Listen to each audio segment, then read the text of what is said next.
Merci beaucoup. Nous allons donner la parole aux membres du Parlement européen. Madame Dornano, pour commencer.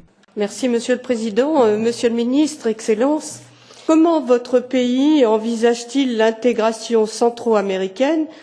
Et d'autre part, deuxième question concernant plutôt des problèmes environnementaux, quelle est la position du gouvernement du Belize et les actions envisagées pour régler le problème de l'intrusion des Xateros au-delà de la frontière, causant des dégâts irréversibles sur la forêt tropicale? Et est-ce évidemment de manière pacifique? Je vous remercie pour vos réponses. Merci beaucoup. Monsieur le ministre, vous avez la parole pour apporter des éléments de réponse.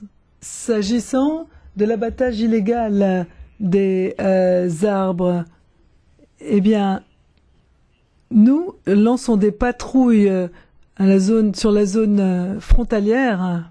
La réflexion actuelle est que si l'on pouvait trouver des sources alternatives de revenus pour les villages frontaliers, ceux qui se trouvent sur la frontière entre le Belize et le Guatemala, eh bien cela les empêcherait de traverser la frontière.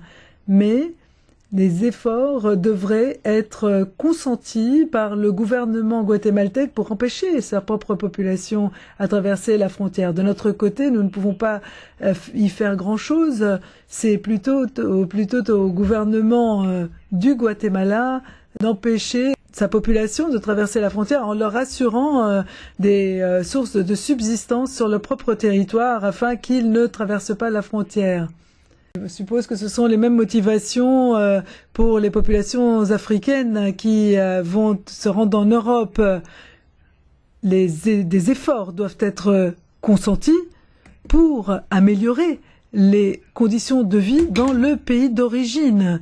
Et cela doit être, dans une grande mesure, le fait du gouvernement et puis accroître les investissements, améliorer les conditions de vie des personnes. Alors, le mouvement d'intégration centra-américaine, il est en train de s'acheminer sur une voie plutôt acceptable. Nous avons lancé une bonne coopération dans le domaine de la santé, de la sécurité. Il y a également beaucoup de choses qui sont faites au niveau du secteur bancaire. Nous sommes donc en train de renforcer les fondements du SICA, du mouvement de concentration d'intégration centra-américaine. Nous mettons en place des initiatives et des efforts pour améliorer les conditions de vie des personnes. Et pour cela, nous devons être reconnaissants à l'Union européenne pour l'assistance considérable que vous nous offrez pour améliorer les conditions de vie de nos populations. Il y a donc une attitude positive des pays de la région pour œuvrer à améliorer l'intégration des pays. Mais nos limitations sont différentes.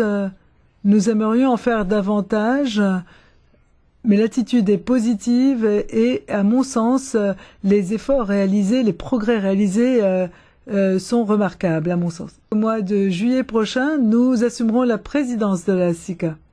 Donc tout cela avance, les cadences sont très encourageantes et j'y ai été conviée pendant tous les ans, pendant les 9 dernières années, et j'ai véritablement vu les avancées et les progrès. J'espère que ces éléments de réponse vous satisfont. Merci beaucoup, Monsieur le Ministre.